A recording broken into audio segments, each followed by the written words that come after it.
Le français par la méthode nature.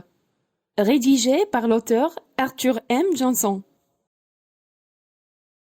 Chapitre 48. 48e chapitre. Les marchés de Paris. Le lendemain soir, M. Doumiet fut empêché de raconter son histoire à Jeannette. Et pendant les semaines qui suivirent, tantôt une chose, tantôt l'autre retardèrent la soirée si impatiemment attendue. Et un jour, une lettre de Paris annonça l'arrivée du frère de Jeanne. On approchait de la fin de décembre et Arthur venait naturellement passer ses vacances de Noël à Villebourg avec sa famille. Quand Jeanne apprit la nouvelle, elle fit un bond de joie. Et pendant toute la journée, elle ne fit que demander à sa mère et à son grand-père l'heure qu'il était. À 6 heures de l'après-midi, enfin, toute la famille se rendit à la gare. Le train entra en gare sans une minute de retard. 3 paires d'yeux étaient fixés sur les voyageurs qui descendaient sur le quai. « Arthur !» cria tout à coup Jeanne, la première à apercevoir le jeune garçon. Un instant plus tard, les 4 membres de la famille étaient réunis. On s'embrassait, on se posait 1000 questions, on riait, on parlait tous à la fois. Puis tout le monde se mit en marche vers la sortie de la gare. Au moment où ils sortaient de la gare, une voix, derrière nos 4 amis, demanda à quelqu'un « Pardon, monsieur, sauriez-vous me dire où se trouve la rue des Roses ?»« La rue des Roses ?»« Ah non !» répondit la personne interrogée. Se tournant alors, et souriant encore à une remarque d'Arthur, monsieur Doumiet s'écria « La rue des Roses ? Mais nous y allons !»« Vous n'avez qu'à nous suivre, monsieur. » Au lieu de le remercier, la personne ouvrit d'abord la bouche, puis les yeux, qu'elle avait très grands et très bleus, et demanda enfin « Pardon, mais n'est-ce pas monsieur Doumiet ?»« Si, c'est lui. Je veux dire, c'est moi. » répondit monsieur Doumiet en tâchant de se rappeler où il avait vu cette tête. « Oncle Arthur, vous ne me reconnaissez donc plus ?» lui demanda l'homme à sa grande surprise en ouvrant les bras. « Oncle Arthur ?» répéta le pauvre monsieur Doumiet, qui ne réussissait toujours pas à mettre un nom sur ce visage. « Mais oui, je suis Robert Briochard, le fils d'Adèle Briochard. Vous m'appeliez Bibi quand j'étais petit et que nous habitions Nantes. » Le vieux monsieur Doumiet se frappa le front. Naturellement, ses grands yeux bleus, ce visage rond comme une boule, ses cheveux blonds, c'était bien Adèle Briochard, une cousine de sa femme. Son fils lui ressemblait autant qu'un fils peut ressembler à sa mère, mais il ne l'avait pas revu depuis que les Briochards avaient quitté Nantes il y avait 18 ans. D'où venait-il? Maintenant, monsieur Doumiet savait seulement qu'ayant quitté Nantes, les Briochards avaient passé par plusieurs villes et qu'ils avaient fini par s'établir à l'étranger. D'où monsieur Doumiet avait reçu 1 ou 2 lettres. La dernière, il y avait 5 ans. Mais encore une fois, que faisait à Villebourg Robert Briochard? Ce fut lui-même qui fournit la réponse à monsieur Doumiet. Après un court arrêt pour présenter le jeune homme aux autres membres de la famille Doumiet, on s'était remis en route, et entre la gare et la rue des Roses, Bibi Briochard raconta. Comme vous savez, papa a réussi à trouver une très bonne situation en Hollande, et il y a 14 ans, nous nous sommes tous établis dans ce pays. En ce moment, nous demeurons à Amsterdam, dans une petite maison que nous avons achetée il y a 2 ans.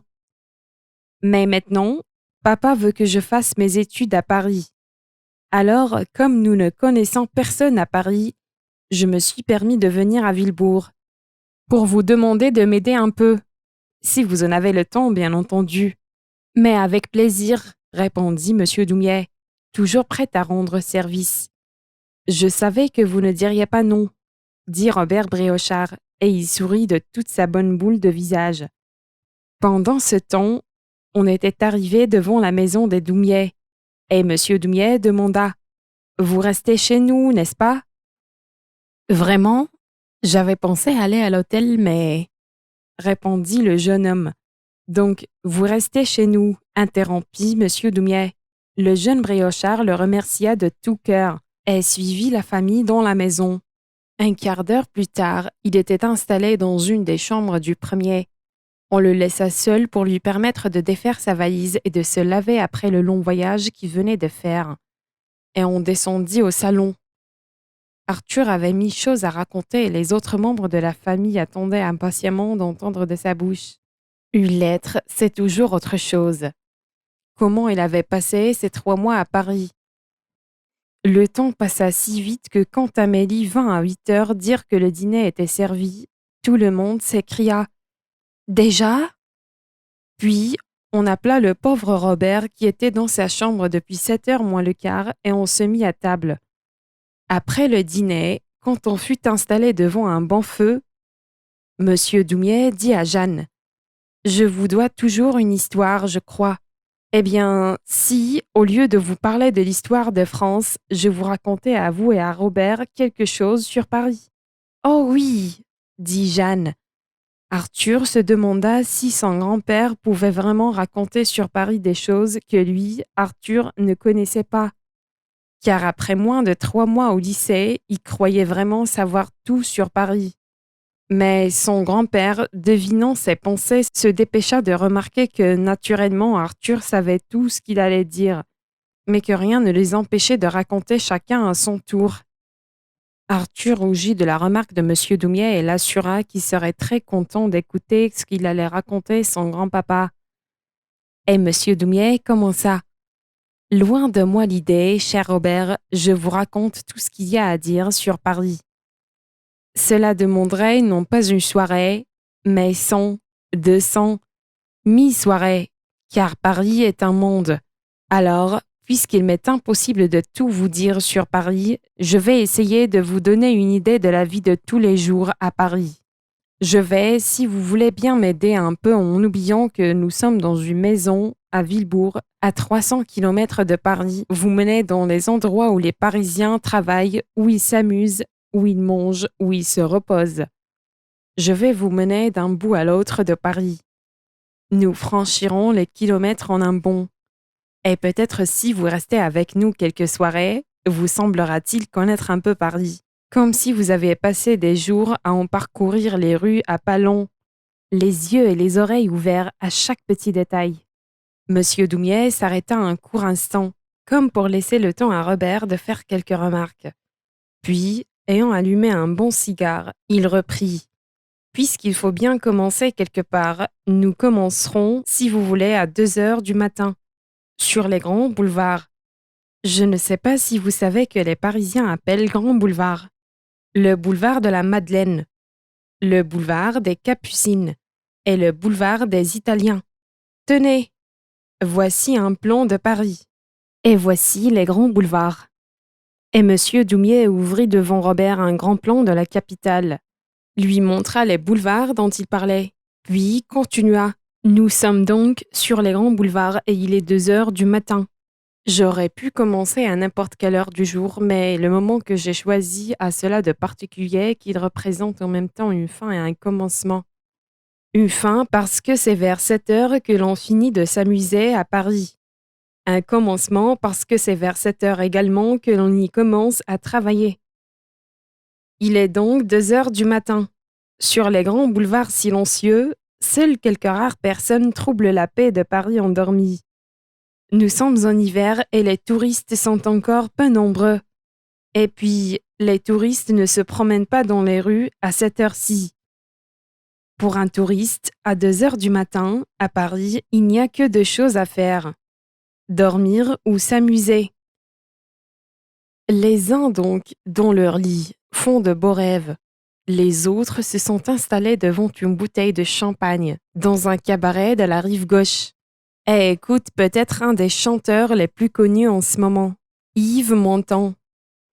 En disant cela, M. Doumier se leva et, allant vers un phonographe qui se trouvait dans un coin du salon, dit à Robert « Tenez, je vais vous faire entendre un de mes disques d'Yves Montand.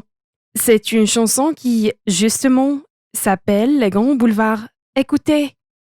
Monsieur Doumier avait mis en marche le phonographe et on entendit la voix très particulière d'Yves Montand chanter « J'aime flâner sur les grands boulevards Il y a tant de choses à voir. Quand on eut entendu le disque, Monsieur Doumier revint à sa place et reprit son récit. Toutes les chansons que l'on chante dans les cabarets de la rive gauche ne sont pas gaies comme celle-ci. Il y en a de très tristes, les chansons noires, car on aime bien la chanson triste dans ces endroits.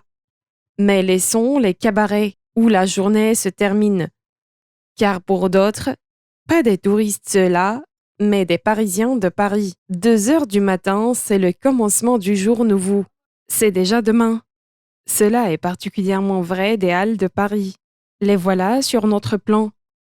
Monsieur Doumier montra l'endroit où les Halles sur le plan étaient indiquées par une petite image, où l'on voyait des hommes vendre des fruits, des poissons, de la viande. Comme vous voyez, remarqua Monsieur Doumier, on vend aux Halles à peu près tout ce qu'il faut pour la table. Aussi appelle-t-on les Halles le ventre de Paris. Cependant, le soir, les 4 rues qui entourent les Halles sont calmes, silencieuses et propres, mais cela ne dure que jusqu'à minuit. À 7 heures, les premiers camions commencent à arriver, et alors finit le calme et le silence. Les camions sont chargés de tout ce dont Paris a besoin pour vivre un jour, et entre minuit et 3 heures, des montagnes de légumes s'élèvent dans les rues qui entourent les Halles. Ici, pour la première fois, Robert Bréauchard interrompit Monsieur Doumier pour demander, fixant sur lui ses gros yeux bleus. Dans les rues? Pourquoi dans les rues? À peine avait-il prononcé ces mots qu'il rougit comme une tomate. Sentant 4 paires d'yeux le regardaient amusé. Mais Monsieur Doumier vint à son aide, parce qu'il n'y a plus de place à l'intérieur des Halles depuis longtemps.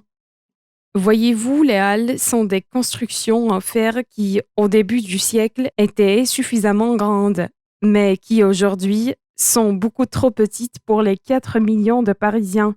À l'intérieur des Halles, on ne trouve plus aujourd'hui que la viande, les poissons et les fromages. C'est d'ailleurs un spectacle très intéressant de voir les forts des Halles mettre en place les énormes corps des bœufs, des veaux et des porcs. Ils le font avec une admirable facilité, comme s'ils dansaient. Enfin, vers 3 heures arrivent les premiers touristes. Pourquoi viennent-ils donc aux Halles? Un peu pour voir un spectacle auquel ils ne sont pas habitués, mais principalement parce que cela se fait. Quand on passe une semaine ou 2 à Paris, il faut avoir visité les Halles. Ils arrivent donc dans leur autocar, se mettent en longue file et, menés par leur guide, font le tour des Halles comme des enfants bien sages. Avec des ah et des oh d'admiration et de surprise, ils parcoururent les Halles comme si c'était une sorte de musée de la table française. Et comme tout cela donne faim, ils finissent presque toujours leur visite dans un des restaurants qui entourent les Halles. Le pied de porc, le chien qui fume, etc. Là, ils mangent tous la soupe à l'oignon. Pourquoi la soupe à l'oignon? Encore une fois, parce que cela se fait. Quand on a visité les Halles, il faut avoir mangé la soupe à l'oignon. Et puis, c'est bon. Vers la même heure que les touristes arrivent les premiers clients. Ce sont les propriétaires d'hôtels, de restaurants, etc. Ils viennent souvent de loin. Et avant qu'ils soient rentrés avec leurs achats, il sera déjà 10 heures. Ces clients-là sont des acheteurs sérieux. Ils achètent des dizaines de bottes ou des caisses entières de légumes, des dizaines de kilos de viande, de poissons. Ils savent ce qu'il leur faut et ils ne discutent pas longtemps avant de se décider. Puis, vers 5 heures, viennent les petits clients. Les Parisiens et les Parisiennes qui achètent une botte de carottes et un demi-kilo de viande. Et un demi-kilo de viande. Ces acheteurs-là sont moins faciles que les premiers. Ils cherchent la bonne marchandise. Ils discutent le prix de chaque achat.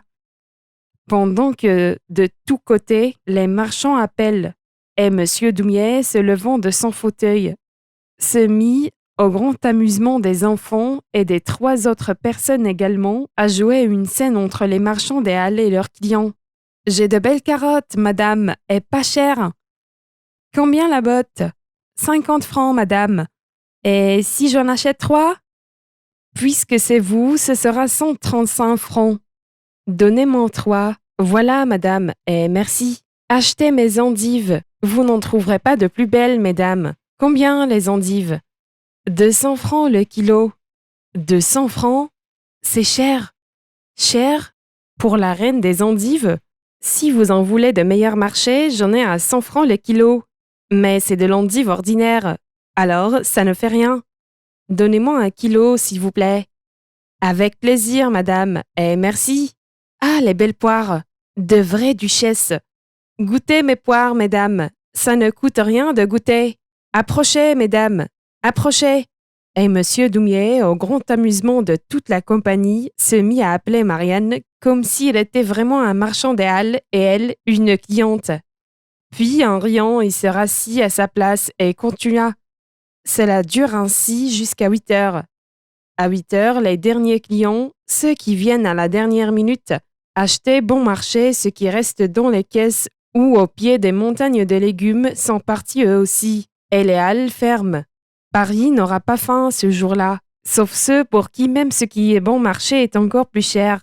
Monsieur Doumier s'arrêta un instant pour allumer son cigare qui s'était éteint pendant qu'il parlait, et fuma en silence quelques instants avant de reprendre son rôle de guide. Vers 6 heures, Paris a commencé à se réveiller.